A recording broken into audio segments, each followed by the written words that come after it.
সময়ের, দীর্ঘ সময়ের শেখ হাসিনা প্রত্যেকটা উপজেলা তার মসজিদ আছে না নাই?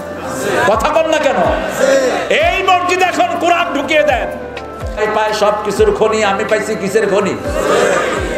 কিন্তু এখন কম্বলের কোনো অভাব, শুধু অভাব হলো খাঁটি মুমিনের, ঠিক না ঠিক?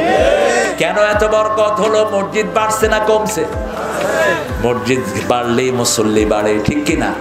আপনাদের এখানে মসজিদটা হয়েছে ওই যে কোথায়, এদিকে এই যে আপনাদের থানার যেই মডেল মসজিদ, বনপাড়া মডেল মসজিদ।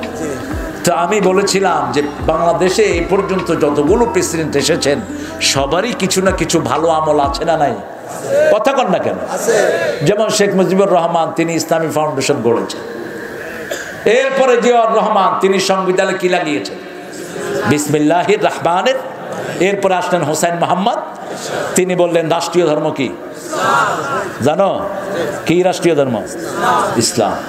এরপরে আসলেন খালেদা জিয়া, তিনি আলেমদের সাথে একটা সুন্দর সখ্যতা বজায় রাখলেন, কোনো আলেম ওনার সময় কষ্টে পড়ে থাকে নাই। এরপরে আসছেন আমাদের দীর্ঘ, এই মসজিদে কোরআন চালু করেন, আপনার প্রশংসা বাংলাদেশ থেকে পড়ে যাবে না কোনোদিন। আমরা এটাই চাই। কিসের শরীফার কাহিনী, এগুলোকে পিটায় জেলখানায় ঢুকাও। কি সমস্ত এই সমস্ত ফালতু জিনিস নিয়ে আমাদের বাংলাদেশের পোলাপানের মাথা নষ্ট করছে। পোলাপানরে শিখে আলু ভর্তা বানায় কেন? আরে আলু ভর্তা বানানো শিখান লাগে নাকি? আলুরে এমনি ঠেলা দিলে তো ভর্তা হয়ে যায়। এটা কি শিখান লাগে? ঘোড়ার ডিম।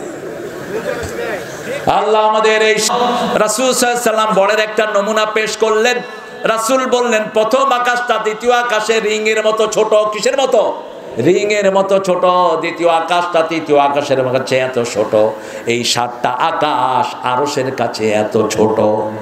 এই আরশটা আল্লাহ রাব্বুল আলামিন, এই আরশ এবং 7 আকাশ 7 জমিন যদি হাতে নেয় 7টা সরিষা দানার মতো মনে হবে।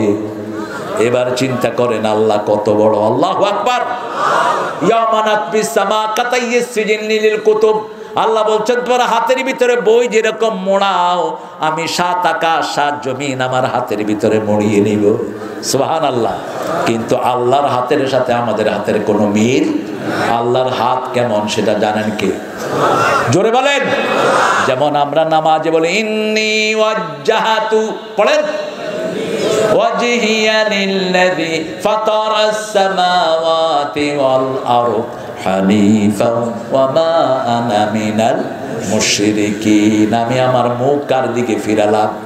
আল্লাহর দিকে। ওয়াজহিয়া লিল্লাযী, ওই আল্লাহর মুখের দিকে। আল্লাহর মুখ কিরকম এটা কে জানেন? কে জানেন? আল্লাহ জানেন। লা মিসলা লাহু। ইমাম মালিক বলছেন কাইফিয়াতুহু মাজহুল আসওয়ালু আনহু বিদআ। আল্লাহ সম্পর্কে বেশি সওয়াল করা উচিত না, বেশি সওয়াল করা উচিত নয়। আল্লাহর সৃষ্টি তো মাথায় ঢুকে না, আল্লাহ ঢুকবে কেমনে? এত বিশাল তিনি। শুধু বলতে হবে সুবহানাল্লাহ, আলহামদুলিল্লাহ, আল্লাহু আকবার, লা ইলাহা। আত-তাইবুন আল-আবিদুন আল-হামিদুন। প্রশংসা করবেন কার? আল্লাহর প্রশংসা করবেন। আল্লাহর প্রশংসা করলে নেয়ামত বাড়িয়ে দিবেন কে? যেমন আমরা বেশি প্রশংসা করি, বাংলাদেশে নেয়ামত বাড়ছে না কমছে? কথা কন না কেন? আপনাদের এই বড়ই গ্রামে, এই যে আপনাদের বনপাড়াতে নেয়ামত বাড়ছে না কমছে? বাড়ছে। কত নেয়ামত! বড়ই, পেয়ারা আছে না নাই? আর কি ফল আছে? ড্রাগন। সর্বনাশ। স্যার খুব খুশি হয়েছেন, আলহামদুলিল্লাহ। ড্রাগনও আছে আপনাদের এখানে। ভিতরে কি লাল রং ঢুকান? না, এটা ঢুকায়েন না। কিছু কিছু শয়তানরা ঢুকায়, এতে আপনাদের বদনামি হবে। এত নেয়ামত আপনাদেরকে কে দিয়েছেন? আল্লাহ দিয়েছেন। বাংলাদেশে দেখেন এখন লোক সংখ্যা কত বলেন তো? 16 কোটি ধরেন, অথবা 17 কোটি। কারো কম্বলের অভাব আছে? কথা কন না কেন? আর স্বাধীনতার স্থপতি বলেছিলেন আমি 7 কোটি কম্বল বিলি করলাম, আমারটা গেল কই? কথা কন না কেন? তিনি বলেছিলেন সবাই পায় সব কিছুর খনি, আমি পাইছি কিসের খনি? কিন্তু এখন কম্বলের কোনো অভাব, শুধু অভাব হলো খাঁটি মুমিনের, ঠিক না ঠিক? কেন এত বরকত হলো? মসজিদ বাড়ছে না কমছে? মসজিদ বাড়লেই মুসল্লি বাড়ে, ঠিক কি না? আপনাদের এখানে মসজিদটা হয়েছে ওই যে কোথায়, এদিকে এই যে আপনাদের থানার যেই মডেল মসজিদ, বনপাড়া মডেল মসজিদ। তো আমি বলেছিলাম যে বাংলাদেশে এই পর্যন্ত যতগুলো প্রেসিডেন্ট এসেছেন সবারই কিছু না কিছু ভালো আমল আছে না নাই? কথা কন না কেন? যেমন শেখ মুজিবুর রহমান, তিনি ইসলামী ফাউন্ডেশন গড়েছেন। এরপরে জিয়াউর রহমান, তিনি সংবিধানে কি লাগিয়েছেন? বিসমিল্লাহির রহমানির। এরপরে আসলেন হোসেন মোহাম্মদ, তিনি বললেন রাষ্ট্রীয় ধর্ম কি জানো? কি রাষ্ট্রীয় ধর্ম? ইসলাম। এরপরে আসলেন খালেদা জিয়া, তিনি আলেমদের সাথে একটা সুন্দর সখ্যতা বজায় রাখলেন, কোনো আলেম ওনার সময় কষ্টে পড়ে থাকে নাই। এরপরে আসছেন আমাদের দীর্ঘ সময়ের শেখ হাসিনা, প্রত্যেকটা উপজেলা তার মসজিদ আছে না নাই? কথা বল না কেন? এই মসজিদে এখন কোরআন ঢুকিয়ে দেন, এই মসজিদে কোরআন চালু করেন, আপনার প্রশংসা বাংলাদেশ থেকে পড়ে যাবে না কোনোদিন। আমরা এটাই চাই। কিসের শরীফার কাহিনী, এগুলোকে পিটায় জেলখানায় ঢুকাও। কি সমস্ত এই সমস্ত ফালতু জিনিস নিয়ে আমাদের বাংলাদেশের পোলাপানের মাথা নষ্ট করছে। পোলাপানরে শিখে আলু ভর্তা বানায় কেন? আরে আলু ভর্তা বানানো শিখান লাগে নাকি? আলুরে এমনি ঠেলা দিলে তো ভর্তা হয়ে যায়। এটা কি শিখান লাগে? ঘোড়ার ডিম। আল্লাহ আমাদের এই শিক্ষায় যারা আছে, আল্লাহ এদেরকে হেদায়েত দান করেন।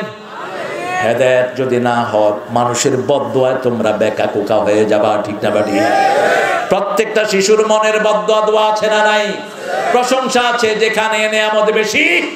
বাংলাদেশের লোক জুমার দিন সব মসজিদগুলো ভরে থাকে, কোনো মসজিদে জায়গা পাওয়া যায় না, ঠিক না বাড়ি?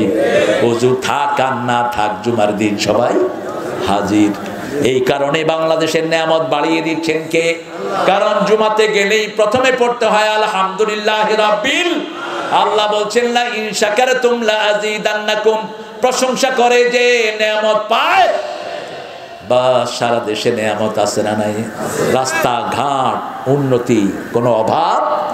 আলহামদুলিল্লাহ বলেন। এই যে আপনাদের এখানে রূপপুর পারমাণবিক বিদ্যুৎ, আরে বাসা ভাড়া দিয়েই তো বহু হাজার হাজার পরিবার চলছে, ঠিক না? ঠিক। রাশিয়ার এই সাদা চামড়ার লোকেরা এসে ভরে গেছে এখানে। এটা মিনি রাশিয়া। আর বাংলাদেশের লোকেরা বিল্ডিং বানায়া ভাড়া দিয়া মোষ ঘুরায় খায়। কেন হয়েছে এটা? একমাত্র কার প্রশংসা?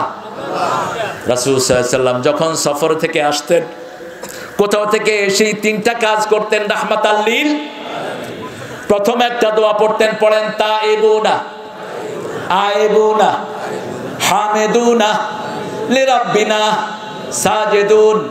তাইবুনা আইবুনা হামিদুনা লিরাব্বিনা সাজিদুন। এরপরে রাসূল দাঁত মাজতেন রাহমাতাল লিল। এরপরে 2 রাকাত নামাজ পড়তেন। কয় রাকাত? আপনারা বাহির থেকে এসে প্রথম কি মাজবেন? আর যারা বিড়ি খান, বাহির থেকে বিড়ি খাই পরে গিয়ে দৌড়বেন। আছে না বিড়িখোর? কথা কন না কেন? বিড়িখোর আছে না?